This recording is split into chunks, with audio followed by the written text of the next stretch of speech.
Taste the Daily. வணக்கம் அருண். சுகாதார செவிலியர்களுடைய சார்பிலே இன்றைக்கு சென்னை அண்ணா நகரில் இருக்கக்கூடிய தொழிலாளருடைய ஆணையம், தொழிலாளருடைய துறையினுடைய அலுவலகத்திலே உள்ளிருப்பு போராட்டத்திலே பல்லாயிரக்கணக்கான செவிலியர்கள் ஈடுபட்டிருக்கிறார்கள். இடைநிலை செவிலியர்கள் என்று சொல்லக்கூடிய அரசினுடைய திட்டங்களை கிராமப்புறங்களுக்கு சென்று சாதாரண அடித்தட்டு மக்களுக்கு சேவையாக செய்யக்கூடிய இந்த செவிலியர்களுக்கு குறிப்பாக சம வேலை சம ஊதியம் வழங்குவதில்லை. அதே போல் சரியான முறையில் இவர்களுக்கு விடுப்பு வழங்குவதில்லை. அதே போன்று அந்த ஜான் அக்ரோசியா செமெட்டி என்று சொல்லக்கூடிய அந்த கொள்கையை மாற்ற வேண்டும் என்கிற பல்வேறு கோரிக்கைகளை வலியுறுத்தி இன்றைக்கு இந்த உள்ளிருப்பு போராட்டத்தில் ஈடுபட்டிருக்கிறார்கள். குறிப்பாக கடந்த சில தினங்களுக்கு முன்பு எம்ஆர்பி என்று சொல்லக்கூடிய செவிலியர்கள் பல்வேறு இடங்களில் போராட்டத்தை முன்னெடுத்தார்கள். நாம் பார்க்கக்கூடிய இந்த காட்சி சென்னை அண்ணா நகர் பகுதியில் இருக்கக்கூடிய தொழிலாளர் துறை தொழிலாளருடைய ஆணையத்தில் தான் பல்லாயிரக்கணக்கான இந்த செவிலியர்கள் வீதியிலே அமர்ந்து தற்போது இந்த போராட்டத்தை முன்னெடுத்திருக்கிறார்கள். இந்த போராட்டத்தில் ஈடுபட்டிருக்கக்கூடிய செவிலியர்கள் பல்வேறு கோரிக்கைகளை வைத்திருக்கிறார்கள். இந்த கோரிக்கையை அரசு உடனடியாக செவிசாய்க்க வேண்டும் என்கிற அந்த அடிப்படை கோரிக்கைகளை வலியுறுத்தி இந்த போராட்டம் முன்னெடுக்கப்படுகிறது. இந்த திமுக அரசு ஆட்சிக்கு வந்த பிறகு 4.5 ஆண்டுகளுக்கு மேலாகிறது. தங்களுக்கு வழங்கப்பட்ட எந்த விதமான கோரிக்கைகளையும் இவர்கள் செய்யவில்லை. இதனால் பாதிப்படைந்திருக்கிறோம் என்று சாரை சாரையாக தமிழகத்துடைய பல்வேறு பகுதியில் இருக்கக்கூடிய செவிலியர்கள் அனைவரும் இங்கு ஒன்று கூடியிருக்கிறார்கள். இங்கு ஒன்று கூடியிருக்கக்கூடிய இந்த செவிலியர்களுடைய அனைவரையுமே இந்த வளாகத்திற்குள்ளே காவல்துறையுடைய கட்டுப்பாடுகளோடு உள்ளே அடைக்கப்பட்டு வைத்திருப்பது போல அந்த வளாகத்தினுடைய கதவுகள் மூடப்பட்டு ஏராளமான போலீசார் இங்கே குவிக்கப்பட்டிருப்பதால் பரபரப்பு நிலவி வருகிறது.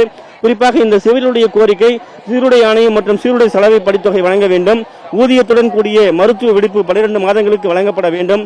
கொரோனா தடுப்பூசி போட்டதற்கான அந்த காலகட்டத்தில் அந்த ஊக்கத்தொகை வழங்கப்பட வேண்டும். அதே போன்ற காயக்கல்பு ஊக்கத்தொகை இடைநிலை செவிலியர் பணியாளருக்கு நேரடியாக வழங்குதல் உள்ளிட்ட பல்வேறு கோரிக்கைகள் இங்கே முன்னெடுக்கப்பட்டு இந்த போராட்டத்தில் இவர்கள் ஈடுபட்டிருக்கிறார்கள்.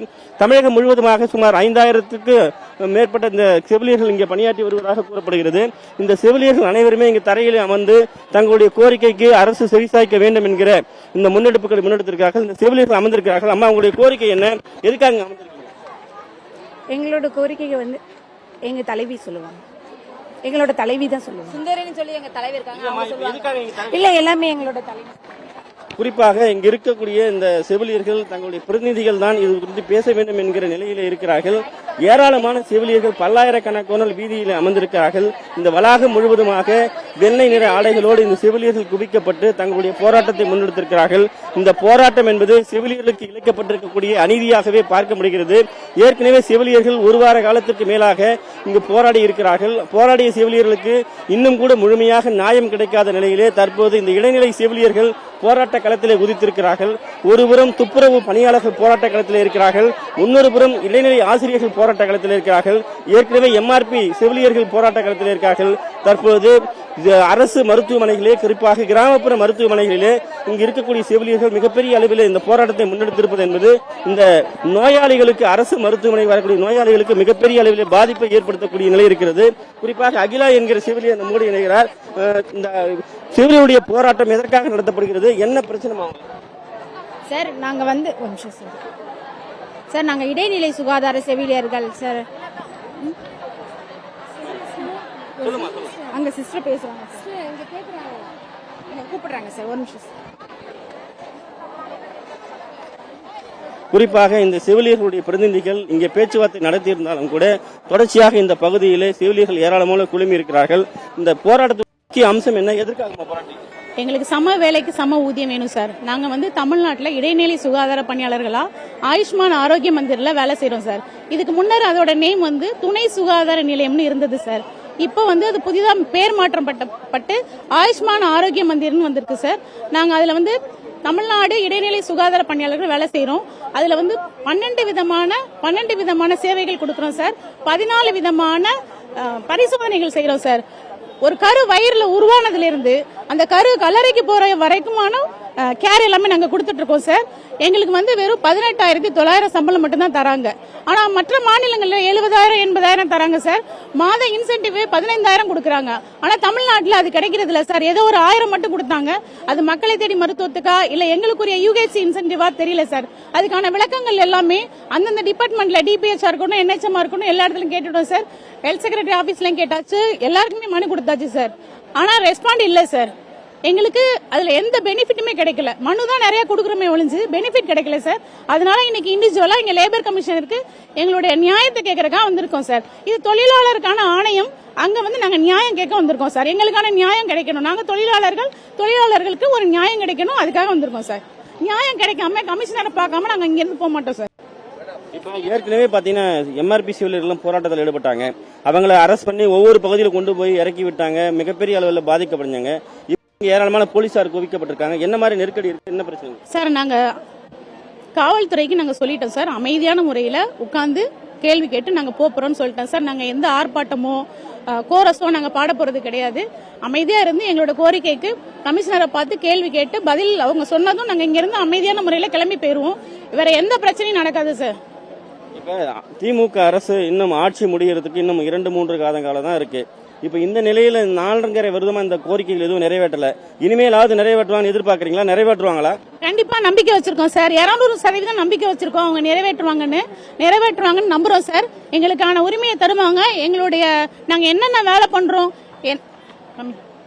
நாங்க வந்து தமிழ்நாட்டுக்கு என்னென்ன எக்ஸ்ட்ரா வேலை பண்றோம்னா, நிறைய இந்த தமிழ்நாட்டில் உள்ள ஹெல்த் டிபார்ட்மெண்ட் திட்டத்தை எல்லாமே நாங்க தான் நிறைவேற்றுறோம். ஒன்னு வந்து மக்களை தேடி மருத்துவம், இன்னொன்னு வந்து மனநலம் காப்போம், இன்னொன்னு கண்ணொளி காப்போம், பாதம் காப்போம் திட்டம், புற்றுநோய் மருத்துவ திட்டம், உயிர் காக்கும் உன்னத பெட்டகம், நலங்காக்கும் ஸ்டாலின், உங்களுடன் ஸ்டாலின், பாதம் காப்போம், இதயம் காப்போம், சிறுநீர் பாதுகாப்பு, புற்றுநோய் பரிசோதனை திட்டம், இப்படி பல அம்சங்களான திட்டம் தமிழ்நாட்டில் உள்ள மொத்த திட்டத்தையுமே நாங்க தான் நிறைவேற்றுறோம். துணை சுகாதார நிலையத்தில் உள்ள இடைநிலை சுகாதார பணியாளர்கள் தான் நிறைவேற்றுறோம். இப்போ வந்து நியூவா வந்து இப்ப இவ்வளவு செவிலியர்கள் போராட்டத்தில் ஈடுபடுறீங்களே, என்ன மாதிரி மருத்துவ பணிகள் பாதிப்படையுமா?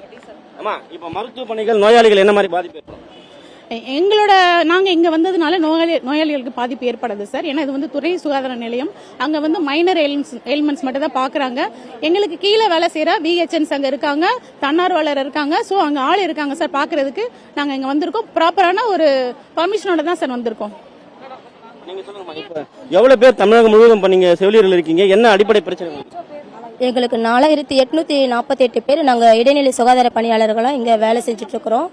எங்களுக்கு வந்து மிட் லெவல் ஹெல்த் கேர் ப்ரொவைடர்னு இருக்குது. ஆனா வந்து எங்களுக்கு கம்யூனிட்டி ஹெல்த் ஆபீசர் அப்படின்ற ஒரு பெயர் மாற்றம் எங்களுக்கு வேணும்னு நாங்க இங்க வந்திருக்கோம் கோரிக்கை வச்சுட்டு. பிற மாநிலங்களை வந்து CHOன்ற போஸ்டிங்ல தான் இருக்காங்க. நாங்க மட்டும் தான் MLHPன்னு வெறும் 18,000க்கு இருக்கும். இப்ப என்னன்னா அவங்களுக்கு கொடுக்குற அதே ட்ரைனிங் அதை தான் நாங்களும் ட்ரைனிங்ல முடிச்சிட்டோம். நாங்க எல்லாமே கோர்ஸ் முடிச்சிட்டோம். அந்த பேரும் எங்களுக்கு வரணுன்றதுக்காக தான் மெயினா இது முன்னெடுக்கிறோம். நாங்க முடிச்ச சர்டிபிகேட் இப்ப என்னன்னா அவங்க ஒர்க் பண்ற அதே ஒர்க்கை தான் நாங்களும் பண்றோம். அவங்க பண்ற அதே சர்டிபிகேட்டை நாங்க வாங்கிட்டோம் சார். அப்ப இந்த பேரை எங்களுக்கு மாத்தி கொடுங்க, எங்களுக்கு முழுமையான அங்கீகாரம் கொடுங்க. அதுக்காக தான் வந்திருக்கோம். எங்களுக்கு மெயினா வந்து சேலரி, அப்புறம் CHO பேர் மாற்றம், இன்சென்டிவ் 15,000 கண்டிப்பா வேணும். இந்த அரசு மருத்துவமனைகளிலே, ஆரம்ப சுகாதார நிலையங்களில், குறிப்பாக கிராமப்புறங்களிலே இடைநிலை செவிலியர்களாக அரசினுடைய திட்டங்களை கொண்டு சென்று அடிப்படையிலே இருக்கக்கூடிய, குறிப்பாக படிப்பறிவில்லாத ஏழை எளிய விவசாய மக்களுக்கு சேவை செய்யக்கூடிய இந்த செவிலியர்களுடைய போராட்டம் என்பது மிகப்பெரிய வேதனையுடைய உச்சகட்டமாக இருக்கிறது.